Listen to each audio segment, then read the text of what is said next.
하나님이 오늘 계속해서 이제 2장에 나오고 있지만 이스라엘 백성들에 대해서 진노하시고 또 괴롭게 하시는 모습들이 나오고 있습니다. 이 11절 말씀에 보니까 이 본격적인 죄악이 시작이 됩니다. 여호와의 목전에 악을 행하여 바알들을 섬기며, 이렇게 하나님의 눈 앞에서 우상 숭배를 하는 이스라엘 모습들을 보게 됩니다. 자, 그리고 더 구체적으로 12절에 보니까 그게 어떤 뜻인가 봤더니 인도하여 내신 그들의 조상들의 하나님 여호와를 버리고 다른 신들 곧 그들의 주위에 있는 백성들의 신들을 따라 그들에게 절하며 여호와를 진노하시게 하였으되, 이렇게 이야기를 합니다. 그리고 13절에도 곧 그들이 여호와를 버리고, 그러니까 우상을 숭배하는 것, 그것은 아무리 형식적으로 하나님을 섬기는 것 같지만 그것은 하나님을 섬기는 게 아니라 하나님을 버리는 것이다라고 이야기를 하고 있어요. 왜 하나님이 진노하실까요? 이 일에 대해서 왜 진노하실까요? 그것은 구원받은 성도들을 하나님이 그만큼 사랑하시기 때문에 그렇습니다. 그래서 두 대상이 사랑한다라고 하는 것은 말뿐이 아니라 내가 정말 생명처럼 그 대상을 정말 귀중하게 여기는 것이죠. 마음을 다 주는 것입니다. 그래서 사랑한다라는 것은 한 대상에게만 내가 충성하겠다, 한 대상에게만 내가 충실하겠다, 신실하겠다라고 하는 것을 이야기하는 것이죠.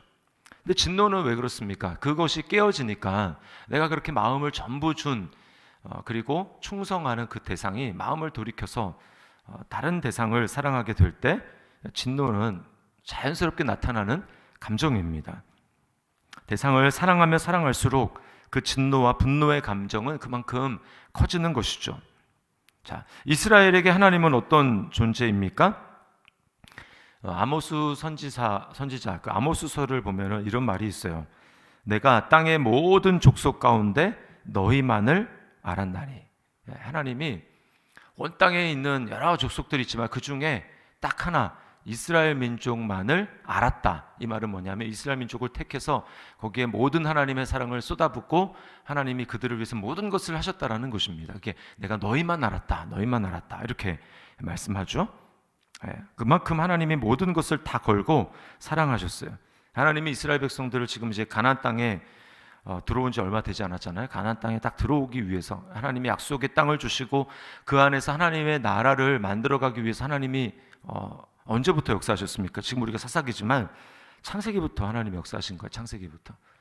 그래서 바벨탑을 지을 때 하나님이 그 인간들의 노력을 통해서 인간들의 이름을 내는 그러한 것이 아니라 하나님이 아브라함을 택해서 내가 너로 이름을 창대하게 하겠다. 그러니까 하나님으로 말미암아 이름이 창대해지는 그런 나라를, 그래서 하나님으로 복을 받는 그런 나라를 만들기 위해서 아브라함을, 한 사람을 택하셨죠. 우상을 섬기는 그 땅에서 택하셨습니다. 그리고 언약을 맺으셨어요. 내가 너에게 이 땅을 또 너의 자손에게 영원히 주겠다, 이렇게 말씀을 하시고, 그렇게 어떻게 됩니까? 하나님이 자손들을 낳게 하시고 결국은 이제 이삭, 야곱에 걸쳐서 야곱의 12아들들을 통해서 이제 애굽으로 하나님 내려보내시죠. 왜냐하면 거기서 이제 기근과 흉년 없이 거기서 이제 자녀들을 낳고 번성해서 하나님의 백성들이 많아져야 되니까 그렇게 애굽으로 하나님이 보내신 것이죠. 거기서 그렇게 400년을 하나님이 이제 보내셔서 거기서 이제 하나님의 백성들을 만드신 겁니다. 그리고는 이제 원래는 그 약속의 땅이 거기가 아니기 때문에 하나님이 애당초 아브라함에게 주셨던, 또 이삭과 야곱에게 주셨던 그 약속의 땅으로 하나님이 이스라엘 백성들을 이끌어내는 거예요. 그게 바로 출애굽이죠. 출애굽. 그래서 하나님이 그들에게 10가지 기적을 보여주시고 홍해의 기적을 보여주시고 만나와 메추라기의 기적을 보여주시고 광야에 들어가서는 시내산에서 우리가 지난달까지 이제 살펴봤잖아요. 출애굽 말씀 통해 가지고 하나님이 시내산에서 계명을 주시고 성막을 만들고, 그래서 하나님이 함께 하시는 그 놀라운 증거들을 그들에게 보여주셨습니다. 그뿐입니까? 40년 동안 하나님께서 이스라엘 백성들을 그 광야에서 말씀대로 사는 훈련, 그 광야라는 뜻이 말씀으로부터라는 뜻이거든요. 그래서 하나님의 말씀대로 만나를 먹이면서 하나님께서 정말 말씀대로 되는지 안 되는지를 하나님께서 광야에서 훈련을 시켰어요. 그리고 결국은 가나안 땅으로 지금 들어간 거예요. 얼마나 오랜 시간 하나님이 이스라엘 백성들에게 집중하시고 내가 너희만 알았다라고 말씀을 하십니까? 그런데 그렇게 오랫동안 알았던 하나님을 지금 들어간 지 얼마 되지도 않고 그리고 그 하나님을 버리고 그 땅에 있는 신들은 한 번도 알았던 신이 아닙니다. 들었던 것도 없고 그 땅의 신이 어떤 신인지도 알지도 못하는 신인데 지금 그 신을 보면서 이스라엘 백성들이 그 신을 지금 섬기고 있는 것입니다. 자, 이게 바로 뭐냐? 인간의 본성입니다. 인간의 본성. 우리의 본성이에요. 우리의 본성 안에는 하나님을 사랑하는 것이 없습니다. 그래서 자꾸만 우리는 하나님으로부터 눈을 돌리고 다시 마음을 결단하고 하나님 앞에 나아가지만 어느 순간에 보면 하나님보다 하나님이 창조한 이 피조물에 더 관심이 많고 이 세상에 더 관심이 많고 우리를 영원한 하나님의 나라로 인도해 주셨음에도 불구하고 그 천국에 우리의 마음을 두고 하기보다는 이 땅에 우리의 마음을 두면서 우리의 마음이 계속해서 이렇게 변하는 것이죠. 이게 바로 우리의 마음입니다. 이게 구약 성경 전체가 우리에게 말하는 바예요. 출애굽기 말씀을 봤지만 이스라엘 백성들은 계속해서 타락합니다. 계속해서. 그리고 지금 가나안 땅에 들어온 다음에도 어떻습니까? 사사기가 보여주는 것은 계속해서 반복이에요. 반복. 여호와 목자 안에서 악을 행했다. 우상을 섬겼다. 하나님이 진노하셨다. 그래서 그들을 이방 민족에게 이방 민족도 굉장히 다양합니다. 이번에는 이 민족, 이번에는 저 민족 다양해요. 그러다가 그들이 너무나 괴로우니까 하나님 앞에 부르짖습니다. 그러면 하나님이 사사를 세워요. 사사도 막 그때마다 다릅니다. 그러면 사사를 통해서 하나님이 그 땅에 괴롭히던 민족들을 정복하게 하시고 그 땅에 평화를 주십니다. 그래서 한동안 평화가 유지돼요. 그러다가 그 사사가 죽으면 다시 또 이스라엘 백성들이 범죄합니다. 하나님 눈앞에 범죄하면 하나님이 또 다른 민족에게 붙여요. 괴로워서 또 부르짖습니다. 하나님 딱 사사 세우십니다. 평안합니다. 그 다음에 또 타락합니다. 계속해서 반복이 됩니다. 사사기만 그런 게 아니에요. 왕을 세웁니다. 그게 이제 열왕기 상하죠. 열왕기 상하, 역대 상하. 그리고 이스라엘 백성들의 역사가 거기서 끝나는 거예요. 열왕기 상하로 끝나는 겁니다. 그 다음에 선지서는 열왕기 상하에 각각에 들어가서 하나님이 선지자들을 통해서 말씀하신 거예요. 왜 선지자를 통해서 말씀하냐? 계속 우상 숭배하니까. 계속 돌고 도는 것입니다. 이게 우리의 본질이에요. 우리의 본질. 뭘 보여줍니까? 우리의 본성으로는 하나님의 진노를 일으키고 하나님의 진노를 통해서 우리는 멸망할 수밖에 없다. 하나님의 진노를 받아서 끊임없이 하나님의 은혜를 주셔도 은혜를 망각하고 은혜를 한 번도 받은 적이 없는 것처럼 행하는 우리의 모습을 보면서 우리가 마땅히 받아야 될 건 뭐예요? 하나님의 진노함을 받아서 멸망해야 된다라고 하는 것입니다. 이게 성경이 인간의 본성에서 대해서 나온 최종 결론입니다. 너에게는 소망이 없다. 우리에게는 소망이 없어요. 그렇기 때문에 이스라엘 여기 사사를 통해서 하나님 보여주는 건 뭐냐면 너희에게는 뭔가 본성을 좀 개량해가지고 어느 정도 좀 고쳐가지고 좀 이렇게 뜯어 고치는 거 필요한 게 아니라 완전히 갈아엎어야 되는 겁니다. 그러니까 조금 손을 본다고 되는 존재가 아니에요, 인간은. 그래서 트로트에도 싹 다 갈아엎어 주세요 이런 그 트로트 가사가 있잖아요. 우리는 완전히 그냥 재창조가 필요한 거지. 뭐 여기 찔끔 나는 여기 이 부분이 좀 약하니까 여기 좀 고쳐지고 이렇게 해서 될 수 있는 존재가 아닌 것입니다. 근데 사사는 죽잖아요.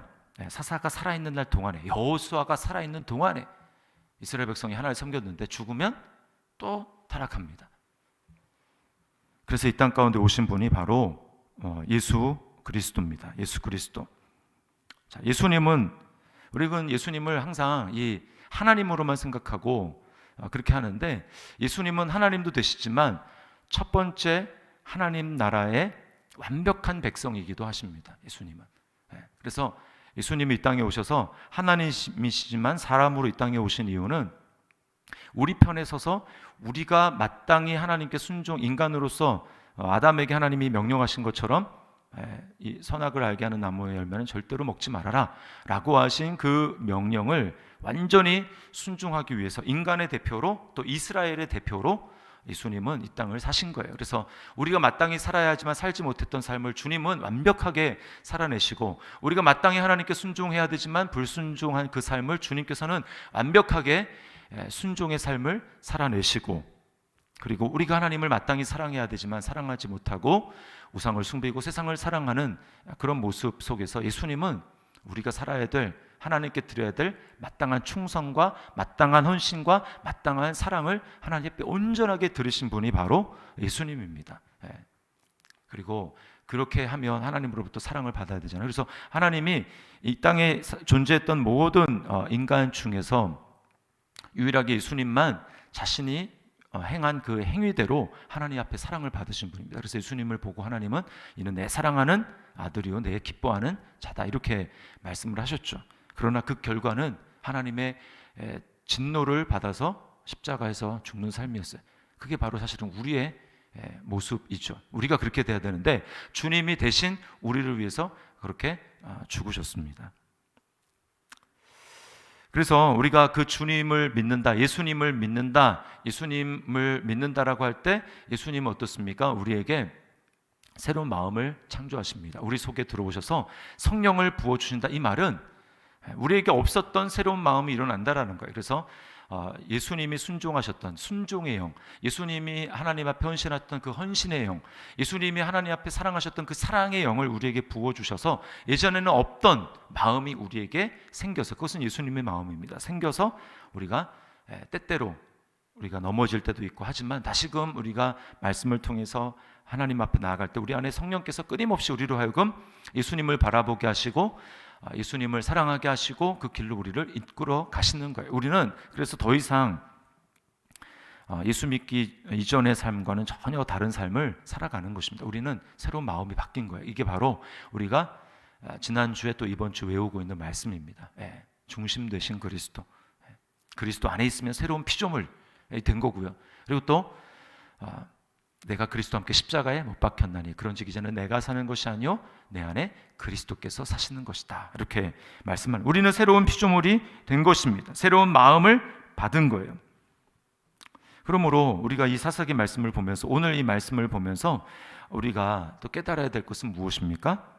이제는 우리는 육신의 정욕대로 사는 삶에서 벗어나야 된다는 것입니다. 이제는 내 육신의 정욕대로 사는 것을 버리고 안목의 정욕과 이 세상의 자랑을 따라 살아가는 그 삶을 버리고 우리는 내 새로워진 마음을 계속해서 이 마음을 키워가야 되는 거예요. 이 마음을 계속해서 키워나가고 하나님에 대한 사랑을 계속해서 키워나가고 주님에 대한 충성을 계속해서 키워나가고 주님을 바라보는 이 시선을 더 또렷해질 수 있도록 계속해서 우리가 키워나가야 하는 것입니다. 히브리서 3장 12절부터 14절에 이런 말씀이 있어요. 형제들아 너희는 삼가 혹 너희 중에 누가 믿지 아니하는 악한 마음을 품고 살아계신 하나님에게서 떨어질까 조심할 것이요 오직 오늘이라 일컫는 동안에 매일 피차 권면하여 너희 중에 누구든지 죄의 유혹으로 완고하게 되지 않도록 하라. 우리가 시작할 때에 확신한 것을 끝까지 견고히 잡고 있으면 구원을 받는 자가 되리라, 이렇게 약속에 참여한 자가 되리라, 이렇게 말씀합니다. 왜 우리가 공동체가 필요하냐면 매일매일 우리가 서로 권면하는 것이 필요합니다. 말씀을 듣고 또 은혜를 나누고 이러한 일들이 필요한 이유는 우리가 자꾸 세상을 향할 수 있는 그런 마음이기 때문에 그러한 것이죠. 그래서 우리가 어떠한 존재인지를 날마다 깨우쳐주는 이 공동체가 필요한 거예요. 나는 그런 존재가 아니지, 나는 이제 새로운 피조물이지, 나는 영원한 천국을 향해서 걸어가고 있는 사람이지 라고 하면서 우리가 서로 권면해서 죄의 유혹으로부터 마음이 딱딱해져서 하나님에게서부터 점점 멀어지는 그런 일이 없도록 믿지 않는 악한 마음을 품고 살아계신 하나님으로부터 떨어질까 조심할 것이요 우리는 두렵고 떨린 마음으로 우리의 구원을 이루어가는 자가 되어야 하는 것입니다. 그런데 이것은 예수님이 내 마음을 바꾸셨다라고 하는 이 정말 믿음에서부터 시작할 수가 있는 거예요. 우리의 말씀을 기억하고 오늘도 우리 마음을 새롭게 해서 하나님을 사랑하는, 하나님께로 더 가까이 나아가는 우리의 삶이 될 수 있기를 주님의 이름으로 축원합니다. 기도하겠습니다. 하나님 아버지 감사합니다.